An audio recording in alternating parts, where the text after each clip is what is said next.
समस्त को स्वागत शुभ संध्या जय माँ। गत थर आपन को कही जे आगम कौन आगमेश्वरी किए बोली ए विषय आलोचना कर देखंतु निगम बोले जड़े निश्रुत होची जड़े विधि व्यवस्था भितर ऐश्वर्य भितर नीति भितर नियम भितर रोची ए मोर बोध मोर ध्यान लब्ध बोध या शुष्क शास्त्र समालोचना के करें दयाक तो आगम कौन ना जोटी किछि नहीं आगम बोले शून्यता जोटी किछि नहीं किंतु शून्य भितर सब अच्छी ताको बुझेबा लगी आपण मान गोटे उदाहरण दूची आपण माने समस्ते जानिचंती ग्रह नक्षत्र तारा ए समस्ते सृष्टि हेतिले तो सृष्टि जदि हेतिले सृष्टि पूर्वर किछि गोटा स्थिति थिबो तो चिंता करंतु से जो स्थिति जते बेले सूर्य नाही चंद्र नाही ग्रह नक्षत्र तारा माने नहांती छायापथ नाही केवल अनंत महाशून्य महाव्योम पट्ट विस्तृत हेकरि रहिछि से महाव्योम पट्ट जो विस्तार ए विस्तार केमिति दिसिबो निश्चित भाव रे अंधकार क्या आलोक नहीं किंतु ता भितरे से तमसा भितरे झुंटी हवा लगी किसी ऑब्जेक्ट भी नहीं अंधार रे आपण चालुचंती किंतु झुंटी हवा लगी किसी नहीं संपूर्ण परिष्कार अछि से जो निष्कलंक अंधकार जहा को मो भाषा रे कवि लोक तो टिके कवित्व देकरी ताको ज्योतिर्मयी अंधकार बोली कहे लुमिनस डार्कनेस बोली जहार मो इंग्लिश रे नाम देछि ज्योतिर्मयी अंधकार से जो ज्योतिर्मयी अंधकार जे विशुद्ध तमसा जो तमसा आपन को क्षताक्त करिवनी अंधार रे रास्ता रे पकई करी पथ विभ्रांत करिव नाही जो तमसा रे जो दिगरे आपन गले समान निस्तरंग निष्कलंक तमसा विद्यमान होथिबे से होचंती सृष्टि प्रारंभर आद्या महाकाली आद्या महाकाली बोली कहूची काहे की महाकाली ना सेते बेल को काल सृष्टि है नहीं समय गणना आरंभ है नहीं कालखंड तैयारी है नहीं टाइम लाइन बना है नहीं सृष्टि आमे देखू तंत्र शास्त्र मानकर काली वर्णना जोटा के एपर्यंत के बुझु नांती खाली गोटे श्लोक भाव रे रखी जे कलनाथ सर्वभूतानां महाकाल प्रकीर्तित महाकालस्य कलनाथ तमाद्या कालिका पुरा काली से कहूची जे समस्त भूत समुदाय को जहाँ दृश्यमान जगत पंच महाभूत रे जहाँ निर्मित ये समस्त निर्माण या जे कलन करि पारे जे गिली पारे कलनर अर्थ कौन जे बुझिबा जानिबा संपूर्ण बोधगम्य हवा उदर सात करिबा बा गिली दबा जे समग्र भूत समुदाय को जहाँ दिशुची समस्त को जे कलन करि पारे ताको आमे महाकाल बोली कहूछु किंतु महाकाल को मध्य जे कलन करि पारे महाकाल रे जे सर्वमयी ज्ञात्री जे जानिची संपूर्ण महाकाल जे आवश्यक पड़िले महाकाल को मध्य उदर सात करके पुनर्बार विशुद्ध तमसार स्थिति को फेरी जाई पारिबो से होचंती महाकाली तेणु तांको आद्या बोली कहा जाए से प्रथम पूर्वर से सृष्टिर प्रथम बीज तांको भितरे सृष्टि करिवार इच्छा जागृत हैला ता परे निगमर सृष्टि हैला जहाँ दिशुची समस्त निगम एना वैभव अछि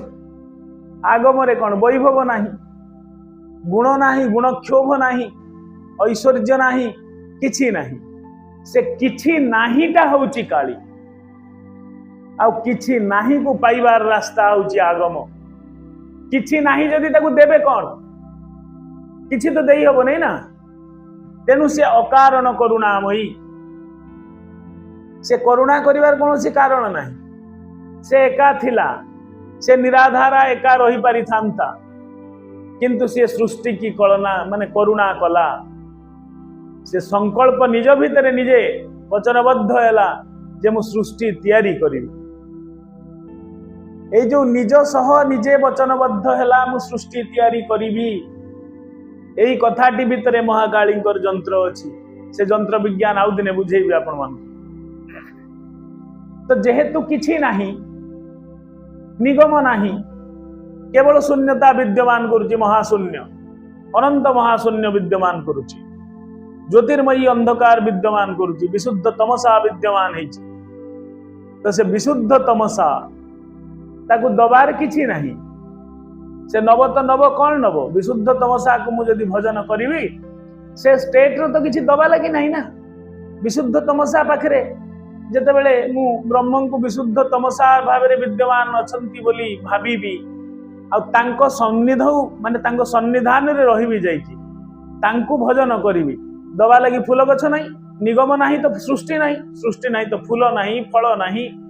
टंका नाही लुगा नाही मु किछि उपचार देई परिबिनी सेते बेले आ बिना कौनसी उपचार रे केवल तांको उद्देश्य रे मोर हृदय रे जागृत हेथिबार भाव टिकक देखिकिरी जे मो पाखु पळेई आसीबे से होजंती आगमेश्वरी महाकाली आ तांकु भाव रे डाकिबा तांको पई टोपे अश्रु निगाडिबा तांको पई थरटिए निजको शून्य करिकिरी से शून्य मन भितरे नीलाभ बिंदुटे भली अनंत महाशून्यता को कल्पना करिबा ये होची आगम पंथा एठी किछि नियम नाही तो आगम को आपण माने भाबे नै जे आमे किछि नियम मानिबारी जहा परिबा सेया करिबा भूल मु बळी देबी मु आकु पिटिबी ताकु पिटिबी फूल मुठे आनी फोपाड़ी देबी आपण फूल धारण करूचंती माने ताहा निगम आपण काळींकर मूर्ति तैयारी करिकि भी जदि पुष्प दउचंती ताहा निगमांतर्गत तो आगम रे कोन अछि ना आगम रे केवल भाव अछि अनंत शून्यता को मु मोर भाव रे डाकुछि ये होची आगम पंथा तेणु सबटु सहज पंथा आ कली रे जेहेतु समस्त जिनिस ऑल द ऑब्जेक्ट्स ये समस्त किछि पर्युषित मन पर्यंत अपवित्र जिनिस कथा छाड़ंतु देह कथा छाड़ंतु तेणु काली होउचंती एकमात्र आगमर माता आगमर देवी आगमर सत्ता आगमरे ब्रह्म जहांकु ये समस्त त्याग करी केवल किंचित सद्भाव रे किंचित प्रेम रे जदि आमे डाकिबा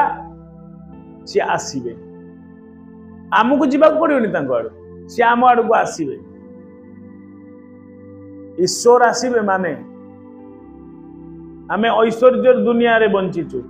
ईश्वर आसवे माने ऐश्वर्य भी आसीबो त्याग भी आसीबो वैराग्य भी आसीबो सिद्धि भी आसीबो आ मुक्तिदा तत्व मध्य आसीबो भक्तिदा तत्व मध्य आसीबे ये होची आगम रो पंथा आगम अंडर रे सब आगम अंतर्गत समस्त किछि समस्त ज्ञान समस्त सिद्धि समस्त पंथा ये सब किछि आगमांतर्गत आ शेष रे कौन मिलिबो ना अनंत आनंद मिलिबो सब इच्छा जते बेले पूर्ण होई जिवो जते बेले आपण पूर्णता रे लबालब भरपूर होई जिवे सेते बेले कौन आसीबो ना आनंद आसीबो से आनंद होची आगमर आनंद तेणु आपण माने खुशी हेबे जे मु जो पंथा लोकंक भितरे लोकंक कल्याण पाई बांटीबा को चाहूची मु जो पंथा मोर ध्यान लब्ध विभूति रु नहीं कि आछि तार नाम होची महानंदा तंत्र बा महानंदा पद्धति से पद्धति दिए कौन ना महान आनंद दिए आ महान आनंद प्राप्ति लगी जहा जहा दरकार से पद्धति दिए से पद्धति रे मोर इष्ट आगमेश्वरी काली आगमर अधीश्वरी महाकाली से पंथा को बुझिबा को टिके कष्ट होबो नुआ कथाटे किंतु समस्त को निवेदन करिवि ये जो परमानंद तत्व को टिके बुझी कि समस्त से पंथा को आसंतु आमे साथी हेकिरी बसिबा उपनिषद करिबा उपनिषद माने कोन पाखरे बसिकी आलोचना करिबा आमे पाखरे बसिकी भाव विनिमय करिबा किए जानिछि आपण को भितरे मध्य याठु महत्तर को भाव थिबो